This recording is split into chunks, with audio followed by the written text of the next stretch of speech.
So, I have two Seikos in my collection here. Well, technically three, but I'm referring to my two mechanical ones. Here's the other one. And just out of boredom, and because I've done it before and I'm familiar with the process, I'm going to take off the face for each one of them, just to show you what each one looks like on the inside. For fun and for science, because some people don't know what the inside of Seikoshas look like. And you'll see why I'm referring to this as a Seikosha once we open the movement. So I'll be right back once that's done. So here's the face. Yeah, it's off now. The power of video editing, yeah. That's great. That's also really cringe of me to say that. But this is the inside here, and as you may, I don't know if anyone bothers to this comparison, but these movements are really small. This is just my hand outstretched, so it's really not. These aren't that big. They appear bigger on the video though, for obvious reasons. I'll go ahead and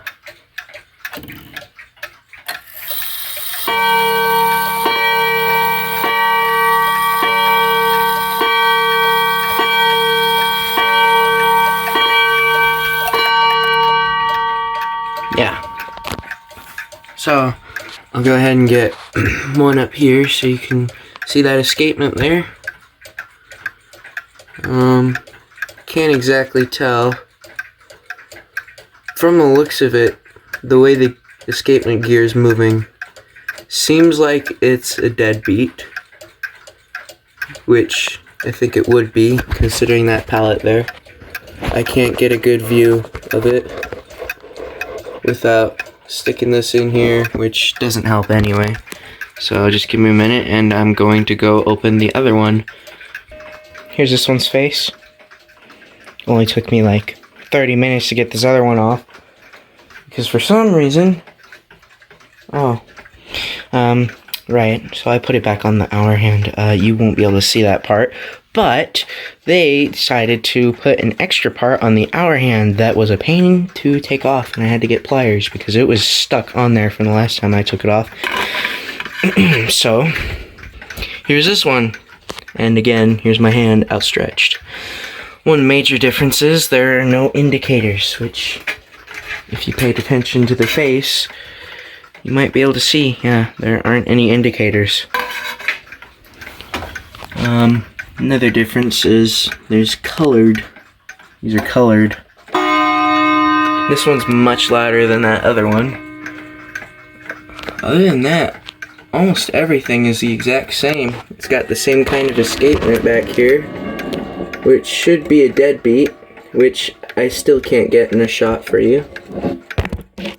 Oh dear. So I'll go ahead and take this around for you.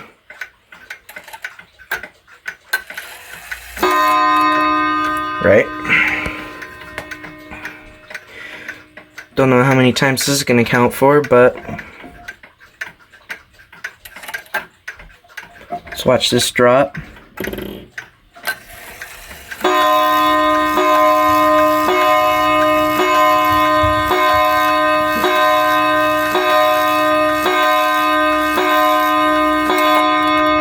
So that was 10.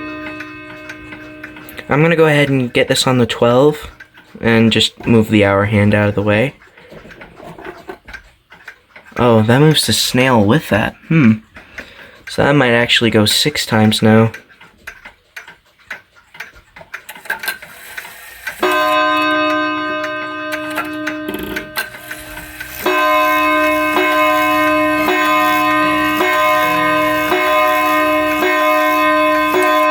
Now it went 7. Because that is on 7 actually, yeah. So that must be what that extra piece is. It must be to keep the hour hand in sync with. That's a bit of a stupid design, because then it's going to be off and stuff. Well, I mean, that's cool. That's cool. I'm discovering something. We're discovering something. That's great. So, yeah, that's what that's there for. Just to do that. So I guess I will have to leave it up here at the 11, which should be around there.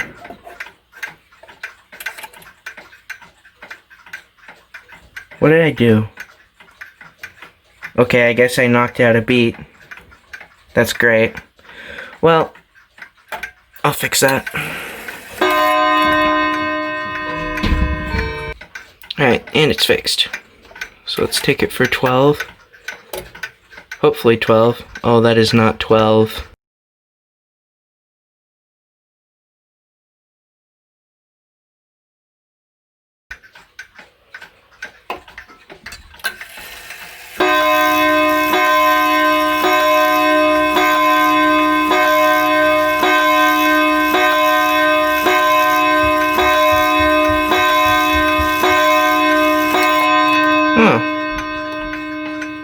Guess that is 12.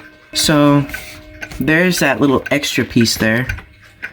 It's right there. I think what that is to like actually directly attach this shaft here with the hour hand. So, like I said, the snail there moves with the hour hand so it stays in sync. That's kind of weird. I've never seen that or heard of that.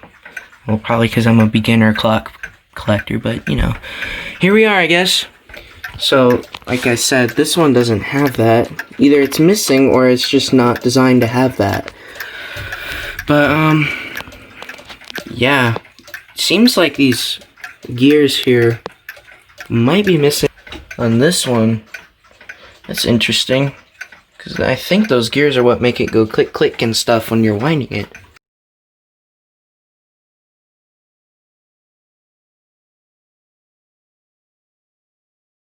I can't test this very well because I just wound it today, but I'm gonna give it a shot. Nope. Okay, how about this side? Nope. These are wound up. So what we've learned is both of these have deadbeat escapements, I think.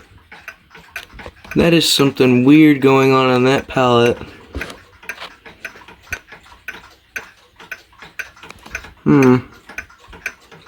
Probably needs to be serviced. This thing is really clunky.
Don't know about you. That little drop it does and the little noise it makes is kind of satisfying.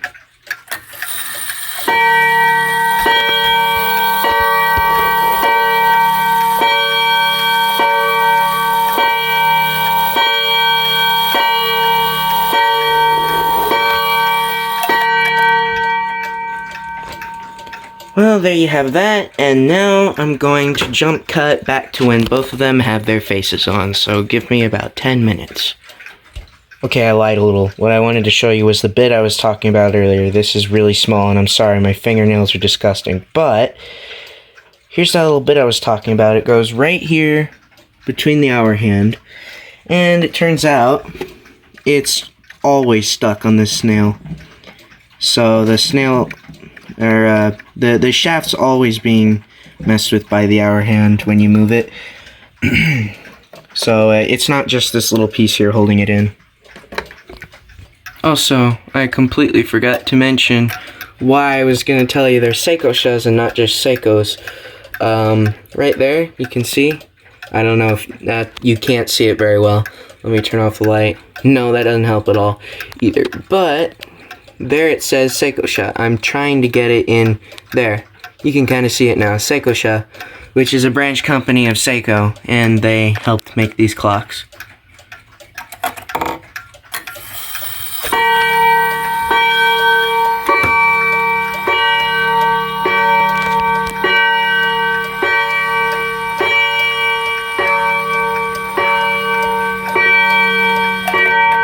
Right. Okay, finally, this one is back. This one's back on. This took me way longer than just 10 minutes. I'll say that. Probably 20. But both of them are back together now. As you can see here, this one's also put back together, and it's working and whatnot. The wood's pretty damaged, so, and the pieces for that were lost, so I can't really fix it, but, you know, still looks nice for $25. And, you know, it works, but also, this one, very, very nice, I guess. I don't know what else there is to say. I just have to set these guys back on the correct time and reposition their hour hands now, so, I'm going to catch you later. So, I hope this was somehow informative to you, or it was just fun to watch, showed up in your recommended for whatever reason.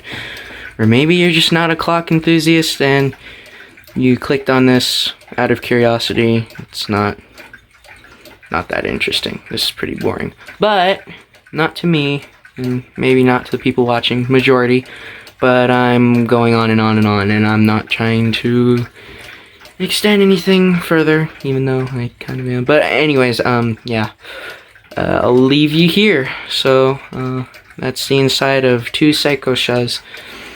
Interestingly enough, the other one isn't actually marked Seikosha anywhere. It might have gotten lost, just because, you know, it's old, and it might just not be there anymore. Someone may have scratched it off or something.